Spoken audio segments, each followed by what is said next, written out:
দেশের বিভিন্ন প্রতিষ্ঠা বার্ষিকী উপলক্ষে যে কোনো কর্মসূচিতে আমরা কিন্তু দেখতে পাই যে র্যালি বা যে কোনো ধরনের কর্মসূচি পালন হয়। কিন্তু আমি এখন রয়েছি বাগেরহাটে কিন্তু আজ কিন্তু ছাত্র দলের 46তম প্রতিষ্ঠা বার্ষিকী উপলক্ষে কিন্তু একটি ব্যতিক্রমী উদ্যোগ নিয়ে, সামাজিক উদ্যোগ নিয়ে কিন্তু এই জেলা ছাত্র দলের প্রতিষ্ঠা বার্ষিকী আয়োজন করেছে ছাত্র দল নেতা শেখ আল মামুন। এখানে কিন্তু রক্তদান কর্মসূচির মাধ্যমে কিন্তু শুরু হয়েছে আজ সকাল থেকে কিন্তু পতাকা উত্তোলন। আমরা কিন্তু এখন রয়েছি র্যালিতে, জেলা বিএনপির কার্যালয়ের সামনে থেকে কিন্তু একটি র্যালি যাচ্ছে।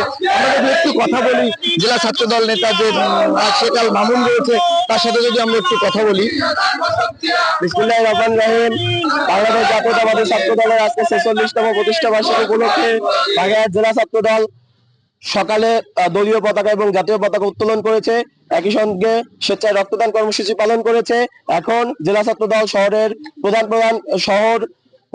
প্রধান প্রধান স্থানে বর্ণাঢ্য র্যালি করতেছে। একই সাথে আমরা নতুন বছরে যারা আছেন তাদেরকে নতুন বছরে আমরা ছাত্র দলে আজকে 46তম প্রতিষ্ঠা বার্ষিকী, গৌরব, ঐতিহ্য ও সংগ্রামের 46 বছর, 16 বছর আমরা কষ্ট করে, 16 বছর ফ্যাসিস্টের আমলে থেকে আমরা এভাবে বাগেরহাটে প্রোগ্রাম করতে পারি নাই। আজকে 16 বছর পরে ছাত্র জনতার গণ অভ্যুত্থানে আজকে আমরা একটা নতুন বাংলাদেশ পেয়েছি, যেখানে ছাত্র জনতা সকল ঐক্যবদ্ধ হয়ে ফ্যাসিস্ট শেখ হাসিনাকে বিদায় করেছে। আমাদের নেতা দেশনায়ক জনাব তারেক রহমান সুদক্ষ নেতৃত্বে আজকে আমরা স্বৈরাচার মুক্ত হয়েছি। সবাইকে নতুন বছরের শুভেচ্ছা জানিয়ে ধন্যবাদ জানাচ্ছি।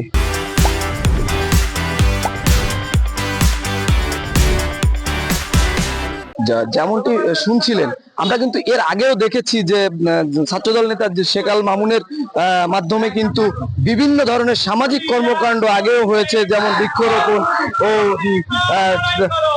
সাঁতার প্রতিযোগিতা, বিভিন্ন ধরনের সামাজিক কর্মকাণ্ড কিন্তু শেখ আল মামুনের নেতৃত্বে কিন্তু বাগেরহাটে আগেও দেখেছি।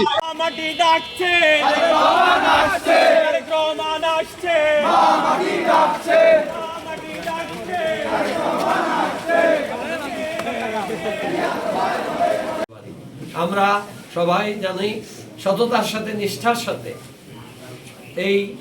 এই যে আমার সমাজ সেবামূলক যে সব কর্মকাণ্ড, এগুলো আমরা যাতে সবাই আমরা পালন করতে পারি।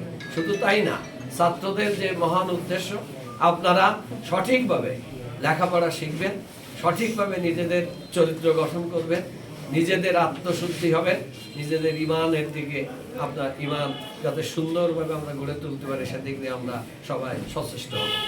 আপনারা জানেন ছাত্ররাই কিন্তু ভবিষ্যৎ। আমাদের বয়স হয়ে গেছে, আমরা এখন রিটায়ার্ড করবার সময় এসে গেছে। তোমরা যারা এই আজকের ছাত্র দলে যারা আছো, আগামী দিনে এই দেশের তোমরা নেতৃত্ব দিতে হবে, সেইভাবে নিজেদের গড়ে তুলো। নেতৃত্ব দিতে গেলে কিন্তু অনেক কিছু গুণাবলীর দরকার আছে, সেই গুণাবলী অর্জন করতে হবে নিজেদের আত্মশুদ্ধির মাধ্যমে।